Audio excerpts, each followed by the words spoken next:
Welcome to the Good Old Days of Radio Show. It's Tuesday, and usually we do comedy, and we're going to do something a little bit off from comedy, although this show does have elements of humor in it, and it's something that I always find very interesting to listen to. This is John Tefteller, your host. Sorry I didn't identify myself earlier, but most of you know who I am by now if you're still listening to this after 2.5 years or 3 years or whatever it's been. Anyway, we have an episode of The Adventures of Sam Spade, Detective, starring Howard Duff and Lorene Tuttle in a great radio cast. This is from September 19th, 1948, right off the original Masters, and it sounds beautiful. This program actually came from the collection of the producer, William Spier, through his wife, June Havoc, who was kind enough to allow myself and Ken Greenwald to borrow the transcription discs some years ago, like 40 years ago, and make this beautiful sounding reel-to-reel tape, which is now going to be transferred to wondrous modern-day digital. All right, it's September 19th, 1948. It's called The Hot 100 Grand Caper. So here you go. The Adventures of Sam Spade, Detective. Brought to you by Wildroot Cream Oil Hair Tonic, the non-alcoholic hair tonic that contains lanolin. Wildroot Cream Oil. Again and again, the choice of men who put good grooming first.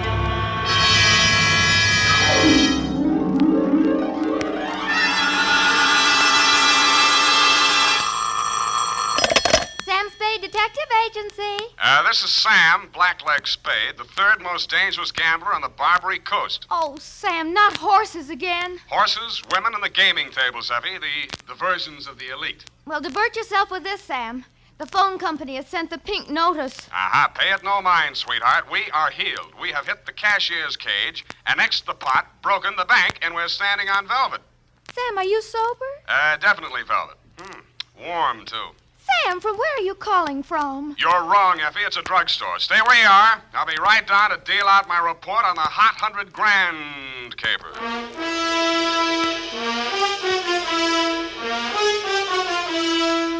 Dashiell Hammett, America's leading detective fiction writer and creator of Sam Spade, the hard-boiled private eye, and William Spier, radio's outstanding producer-director of mystery and crime drama, join their talents to make your hair stand on end with the Adventures of Sam Spade. Presented by the makers of Wildroot Cream Oil for the hair. It's smart to buy things the whole family can use, isn't it? That's why I say it's smart to buy Wildroot Cream Oil Hair Tonic. To Mom, to Dad, to the children, Wildroot Cream Oil is really a friend indeed.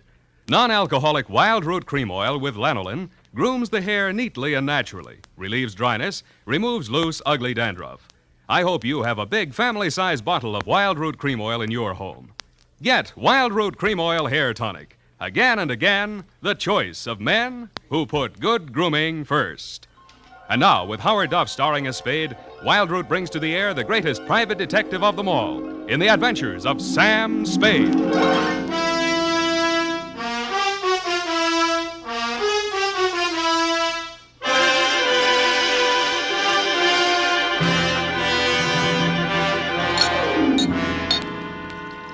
Date, September 19, 1948, to robbery detail, San Francisco Police, Attention Sergeant Walsh. From Samuel Spade, license number 1375596. Dear Joe, here's the rundown on that Hot 100 Grand.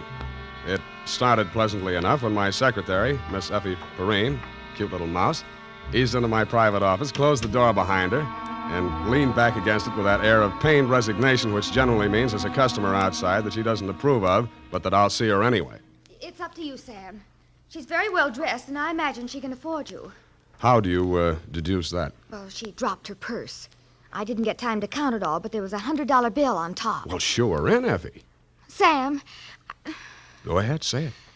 Oh, I don't know, Sam. Sometimes, well, does just money... No, that's one of the reasons I hire you.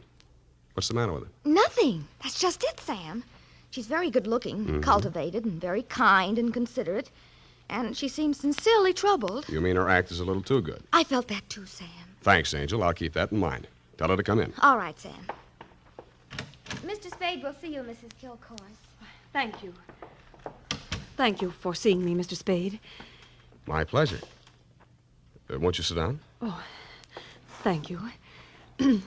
I'm Lorraine Kilcourse, Mr. Spade. It's about my husband, Leonard Kilcourse. Husband? Oh. We've only been married a short time. It was a quiet ceremony at the San Cedro Mission. Leonard didn't want to subject me to any publicity. The difference in our ages, you know? You mean you want me to keep it a secret? Oh, no, except for the newspapers, of course. Naturally, all of Leonard's friends know. Oh, he doesn't have many, from what I've heard. I've thought it strange, too, that such a prominent man should have such a small circle of acquaintances. I met him only a short time before I married him.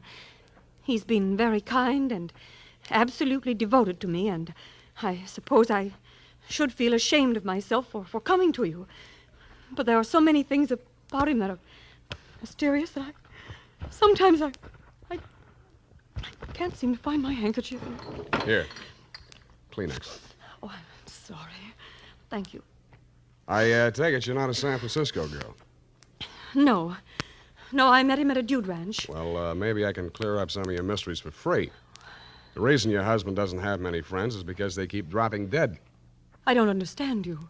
Forget it. He's a big public servant. He's built a lot of sidewalks. The streets of this city are paved with his good intentions. His name is on 1,000 manhole covers. If the names of his former business associates land on headstones, it's nothing to me. I got my own racket. Well, what? I think my husband is paying blackmail to someone. Uh-huh. And upon what do you base your suspicions, Mrs. Kay? It started about a month ago. He began withdrawing large sums from our joint account. First it was $10,000, then $20,000, and last week, $50,000. And this morning, he closed out the balance of the account, $100,000. Yeah, well, he's got it to spend, Mrs. Kilcourse. Well, I won't pretend the money doesn't interest me, but what's behind it, Mr. Spade? Each time he withdraws these cash sums, he leaves the house without a word to me, and sometimes doesn't return until dawn. My husband is not fond of nightlife, Mr. Spade. Only a desperate situation could induce him to leave the house after dark. Yeah, so I've heard. They say that's how he kept his health as long as he has. All right, you want me to trail him, find out what he does with the money. Just one question. Why'd you pick me for the job? Why, your reputation... That's local. You say you're new in San Francisco. Well, I do read the local papers. Your picture was in only 2 weeks ago. Yeah, well, that caper didn't help my reputation. I like your looks. A nice, honest face. A man I could trust. Well, I don't buy that. And I'm sentimental, too. Your picture reminded me of someone who was very dear to me. My brother. Of course, you're nothing like him, really, but you do look alike. I suppose that sounds like a silly woman's reason for... Yeah. What's your address? Well, I have a little place of my own out on Divisadero. The Balboa Apartments near Normandy Terrace. Mm-hmm. You'd better keep in touch with me there. I don't want Leonard to know. The Kilcourse mansion is at 1316 Clarendon. 1316. Mm-hmm. He returns from his office around 6 in the evening. Do you have a car? No. I need one? Well, I don't know where he may go. Now, here are the keys to my car. It's parked in front of the main entrance, a gray Plymouth. He won't recognize the car. It's my brother's. Now, about your fee. $100 now. If I need more, I'll leave you know.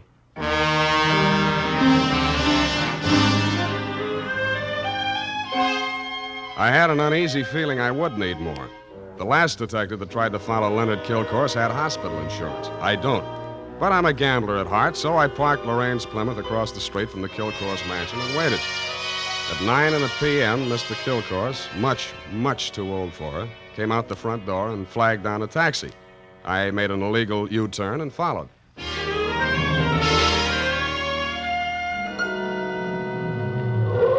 The trail ended across the Golden Gate Bridge in Marin County. It was a country club-type building on top of a hill overlooking the bay. It did business under the name of Ernie Nogales' Racket Club. The racket had nothing to do with tennis. It came from two sources. The the moans and groans of the customers losing money at the roulette wheels and crap tables, and the glad hand the management threw at my quarry as I followed him in. Well, Mr. Kilcourse, surprised to see you. Since when you go out after dark? Well, I thought a little nightlife might agree with me, Nogales. Oh, that sounds like you, Mr. Kilcourse. I didn't know you better. I think you was afraid to go out night. Well, now, I was thinking of buying this place to retire to. But I figured it'd be cheaper to win it at your roulette table.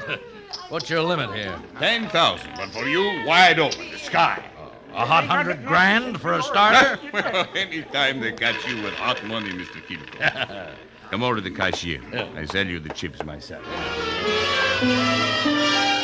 I didn't have to bother making myself inconspicuous. Everybody in the joint stopped playing to watch Kilcourse while he shoved his $100,000 roll through the cashier's window and scooped up 4 stacks of $1,000 chips. Make your bets, please. All right, you, spin that wheel. Huh? How much you got there? $25,000. Any objections? Is that okay, Mr. Nogales? Spin it, Joe. I'm covering through the table personally. Okay, sir. Around and round the little ball goes. 15 pays 15 and the red. Maybe next time, Mr. Kilcourse. Why don't you double up, play the red and the black? It's safer. I'll stay with the numbers. 50,000 on 15. There. Spin it. It's okay, Joe. I'm still covering. Well, it's your money, Mr. Nogales.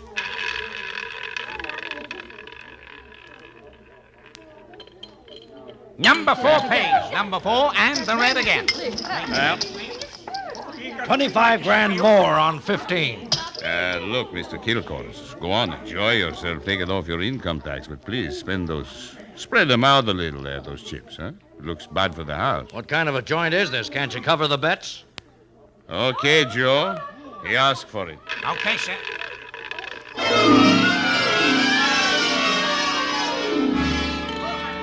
I didn't wait to see where the little ball went on the last spin of the wheel. I would have made a side bet with any taker that Kilcourse wanted to lose that $100,000. I would also have made book he knew I was following him. As I left the table and walked out of the club, I braced myself for what usually comes next. There would either be a dead body in the car or somebody would crease my noggin with a sap. But nothing happened. I switched on the headlights and stood in the glare of them for fully a minute, but nobody even shot at me.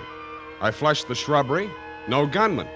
Checked the ignition wires. No booby traps.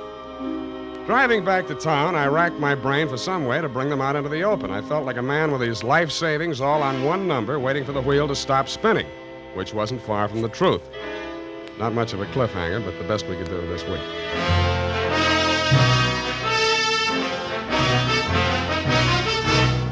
The makers of Wildroot Cream Oil are presenting the weekly Sunday adventure of Dashiell Hammett's famous private detective, Sam Spade.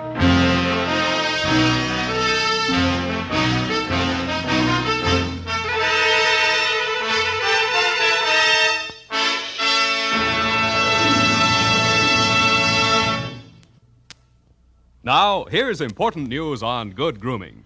If you want the well-groomed look that helps you get ahead, socially and on the job, listen. Recently, thousands of people from coast to coast who bought Wildroot Cream Oil for the first time were asked, how does Wildroot Cream Oil compare with the hair tonic you previously used? The results were amazing. Better than 4 out of 5 who replied said they preferred Wildroot Cream Oil. Remember, non-alcoholic Wildroot Cream Oil contains lanolin. It grooms the hair naturally, relieves dryness, and removes loose, ugly dandruff. So if you want your hair to be more attractive than ever before, get the generous new 25-cent size of Wildroot Cream Oil, America's leading hair tonic, on sale at all drug and toilet goods counters. It's also available in larger economy bottles and the handy new tube. Get Wildroot Cream Oil, again and again, the choice of men who put good grooming first. By the way, smart girls use Wildroot Cream Oil, too, and mothers say it's grand for training children's hair.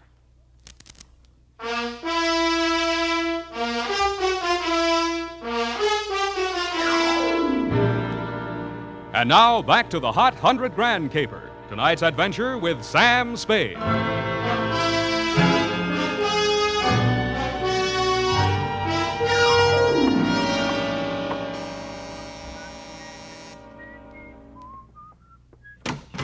Yeah? This Mrs. Kilcourse's apartment? Yeah? She here? Yeah? Well, can I come in? Yeah. Tommy? Yeah? Who is that, Mr. Spade? Yeah. Oh, this is the detective I was telling you about, Tommy. Remember? Yeah. The one who looked so much like you? Yeah. No. Oh, excuse me. This is my brother, Tommy Lane. Yeah. I mean, Tommy, won't you run down to the corner and buy me some cigarettes for about 20 minutes? I have something to talk over with Mr. Spade. Yeah.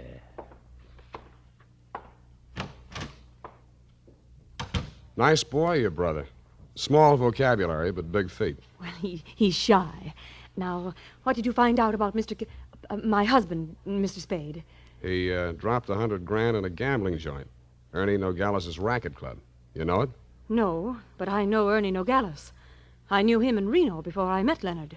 He lost his license there for running a crooked wheel. The way Kilcourse was playing tonight, that wheel didn't have to be crooked. He was trying to lose that $100,000. But why? Why would he do a thing like that? One of two reasons.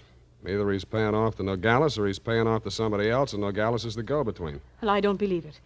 Ernie is a crooked gambler, but he doesn't touch blackmail. And your husband isn't stupid enough to drop $100,000 in 3 turns of a wheel.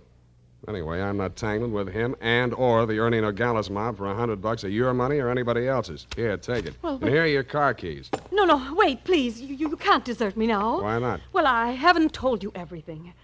I'd hoped I wouldn't have to. About your brother? How did you know? The only place you get a green suntan is in a pokey. Besides, he acts kind of stir-crazy. Spent a little time in solitary, didn't he? He won't talk about it. But that's it, Sam. That's why Leonard is paying that blackmail money to Nogales. You just said Nogales wouldn't touch blackmail. Any other corrections you'd like to make in your copy before we proceed? Yes. Well, I might as well tell you everything. Why not? I knew when I came to you this morning that my husband was paying this money to Nogales. I knew because I asked him to. You and Ernie Nogales are working together? I'm not that rotten. I didn't say you were, but you're a rotten liar. There's that much in your favor. But I'm telling the truth now, Sam. You must believe me. Everything that has happened is my fault. I persuaded Nogales to give my brother a job in his place in Reno. Mm-hmm. They quarreled, and when he got closed down, he blamed Tommy. He swore he'd kill him when he got out of prison. That's why I begged my husband to pay him to save Tommy's life. Who did rat on Nogales about that crooked wheel in Reno? I did. That's why I feel responsible. Leonard is so fine, so generous. But I can't let him go on paying for my mistake. Yeah, like you said, he's going to run out of money. Look at me, Sam. Do I look like the kind of a woman to whom money means everything in the world? No, but you're looking at me, not at Kilcourse. You're laughing at me. Oh, I know what you think. Perhaps I did make a mistake in marrying Leonard, but he was so kind, so considerate, like my father. Everybody reminds you of your relatives. You don't believe my story? Well, since you asked. Well, all right, then, here's the truth. I'm really Jack the Ripper's granddaughter. My parents were terribly wealthy. I harpooned my mother in her Beverly Hills swimming pool, set fire to my father with a $50,000 negotiable bond, and eloped with John Wilkes Booth. That brings us up to 1865. Shall I go on? Don't stop. It's great. Oh, get out of here. Get out of here and leave me alone. After you've told me all your secrets, I'm not that rotten. You won't help me. You never intended to. Why go on torturing me? Oh, now stop that. Please. I believe you. I believe all your stories. Now, what is my next smart move? Sam, the only way to stop Ernie Nogales is to prove that he's running a crooked wheel. And then he'd pay back all that blackmail money, and he wouldn't dare lay a hand on Tommy. Well, it's going to be hard to prove and expensive. I'll have to lose a little on that wheel before I can figure the way it's rigged. How much can you invest? Well, I have about $1,000 of my own. With you? Yes. Here, you take it. Smells nice. Sam. Yeah? Sam, after all this is over, and after I've put things to right with Leonard, I should have told him before this, but I owed him so much. Oh, Sam, I'm so glad it's you. Yeah. Me too, Angel. Go now, darling, before I beg you not to. What time does that joint close? Well, it runs all night, I think. Good. Let's stay up late and raid the icebox.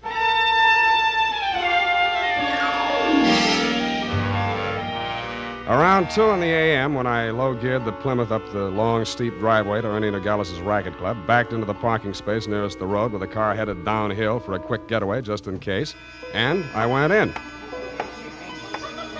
The joint was still going full blast. I bought $500 worth of chips, swaggered over to the table where Kilcourse had dropped his $100,000, and nonchalantly flipped the blue chip onto the red. Appalachia bets, ladies and gentlemen. Make your game. Okay, that's all. Around and round the little ball goes. I didn't look to see where the little ball went. Most of the money was on red, so it was bound to turn up black. A red pays. What? Number 15. Place your bets, please. Make your game, ladies and gentlemen. Around and round it goes. The chips were spread around more the next turn, so I stacked 100 at the bottom of the 1 to 34 column. With a crooked wheel, my 100 made it the best bet to lose. And 19, and the red wins again. Hey! I plunked 500 down on number 5 and raked in 17,500. I left my original bet on the table. When the little ball fell into the pocket, I was $35,000 to the good from my point of view, but not from my client's. I doubled my bet and looked apprehensively around. There were no surly characters edging up behind me. In fact, the only surly character in sight was Ernie Nogales, and he looked happy. That didn't make much sense. When my bankroll got to $105,000, I played a hunch. I threw $5,000 of it back on the table and lost it. That made a kind of sense. I cashed in the rest of my chips and squeezed the $100,000 U.S. currency into my inside pocket. If anybody aimed for my heart, it was thick enough to stop the slug, which was some comfort. But what I saw when I walked out to the parking lot was no comfort at all. I'd gotten just a glimpse of it through some trees. A sedan backed into a driveway halfway down the hill. It was blacked out except for 5 glowing cigar ends that showed through the windows. I could think of only one reason for 5 cigar smokers to be parked in that particular spot at that particular moment. The Plymouth was where I had parked it, pointing straight down the hill. I slammed the door but didn't get in. Then I listened. The car down the hill was getting ready, too. I cracked the door of the Plymouth wide enough to get my arm inside and pressed the starter with the heel of my hand. I switched on the lights, pushed the clutch with my left hand, used my right to shift it into low. Then I pulled the hand throttle out all the way and let it go.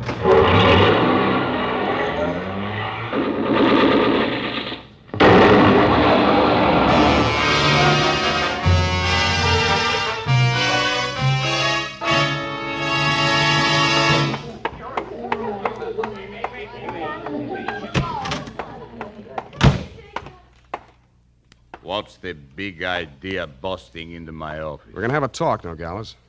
Please, don't wave that heater at me. It makes me nervous. I don't like guns. I don't either. That's why I'm here. Put your hands on top of the desk and keep them there.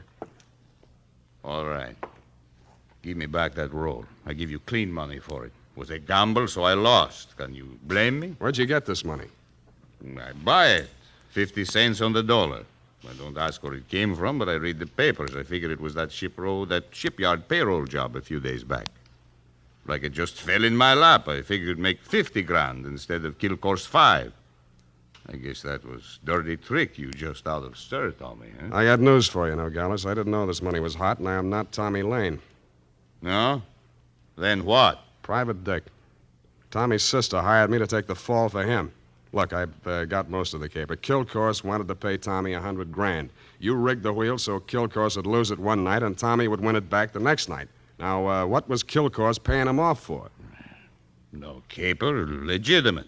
He was sent up for bribing a public official. You mean he was the payoff man for Kilcourse's contracting firm? Sure, legitimate business. And the grand jury went out after Kilcourse. Tommy took the rap, that's all, for a price. Yeah, $100,000.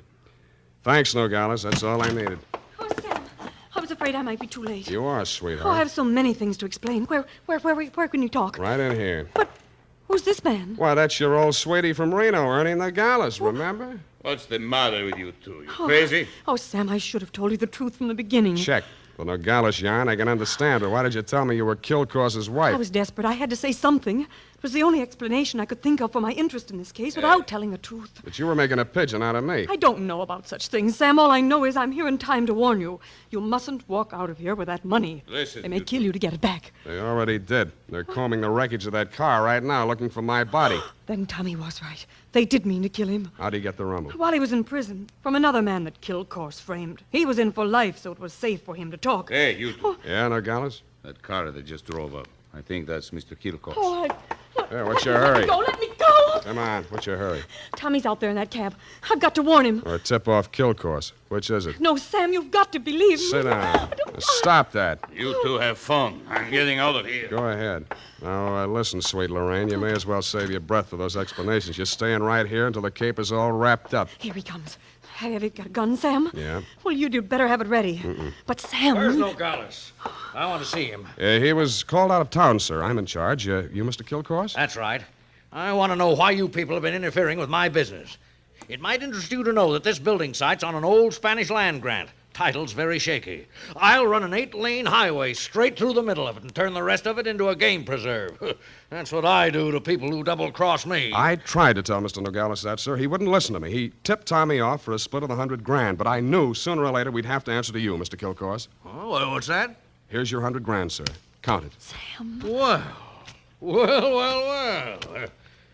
What's your name, son? Sam Spade, sir. Well, I'm glad to meet an honest lad. Well, come along. You too, young lady. We'll all walk out together. Sam, what are you... What? Spade, huh? Yes, sir. I'm a private detective, but I'm ambitious. Politics? Yes, sir. Well, we'll run you for assembly. In the meantime, I believe there's an opening in one of the public services. Garbage disposal. Executive end, of course. Where the devil is that man with my car? Oh, there he is. You drop around to my office in the morning. Thank you, and good night, Mr. Kilcourse. Drive on, Horace. Back to the city. Oh, Sam. How could you? All those lies and just handing over the money like that. It wasn't yours. It wasn't Tommy's either, sweetheart. Get in. Well, Tommy, are you all right? Yeah. Drive us across the bridge, Tommy, will you? Yeah. Tommy, Yeah. Tommy, I'm afraid we'll have to do without the money. Yeah. Sam gave it to Mr. Kilcourse. Yeah. Now, don't get excited, Tommy. I'm sure Sam had a reason. Didn't you, Sam? Yeah. I mean, that was marked money from a payroll job. Oh, then it won't do him any good. It'll send him up for a good long stretch if the eyewitness story that goes along with it is good enough. And you're just the girl to tell it, sweetheart. Am I right, Tommy? Yeah.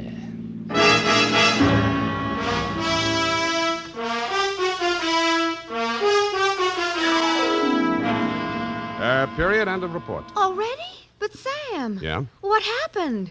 Who were the 5 men in the car, the ones who shot at that Plymouth in the mistaken belief that you were in it? Their names are of little account, Effie. Suffice it to say that Kilcourse pointed his pudgy finger at them in the hopes of keeping the charge of attempted murder out of his indictment. But I was too clever. I identified them. But Sam, you didn't see anything but their cigars glowing in the darkness. Have you never heard of Sherlock Holmes' monograph on the 49 varieties of tobacco ash, you fool? Oh, but Sam, Sherlock Holmes is only the segment of someone's imagination. He's a fictional detective. Well? You mean...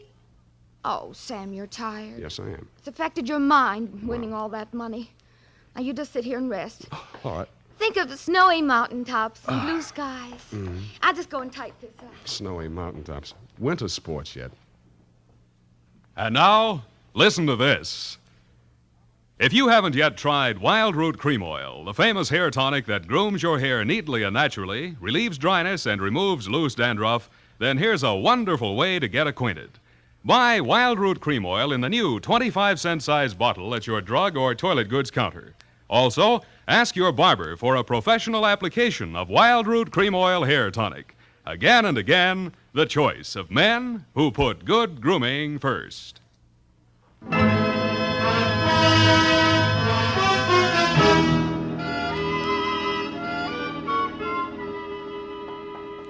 here it is, Sam. And not that it made any difference, but how did you guess that she wasn't Mrs. Kilcourse? Simple. Kilcourse didn't recognize her. But, Sam, that was after you denounced her. I did no such thing. From the report, Sam, in black and white. Quote, why did you tell me you were Kilcourse's wife? Unquote. At that point, you assumed that she was not Mrs. Leonard Kilcourse. I did not. I merely wondered why she had told me. Well, with all the lies she told, you might have assumed anything she said was totally devoid of truth. And I did, sweetheart. I did. Oh, well, that's a relief. I was afraid for a while she'd taken you in. What's that got to do with the truth? Good night, Sam. Good night, sweetheart.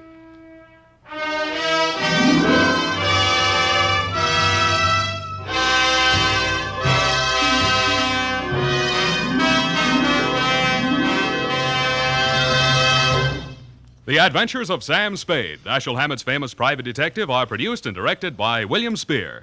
Sam Spade is played by Howard Duff. Lorene Tuttle is Effie. Sadie Thompson appeared as Lorraine Kilcourse.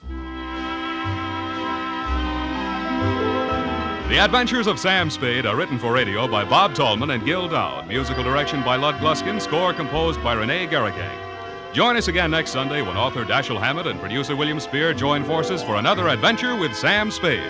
Brought to you by Wildroot Cream Oil. Again and again, the choice of men who put good grooming first. This is Dick Joy reminding you to get Wildroot Cream Oil, Charlie. It keeps your hair in trim. You see, it's non-alcoholic, Charlie. It's made with soothing lanolin. You better get Wildroot Cream Oil, Charlie. Start using it today. You'll find that you will have a tough time, Charlie. Keeping all the gals away. Hiya, Baldy. Get Wildroot right away. This is CBS, the Columbia Broadcasting System.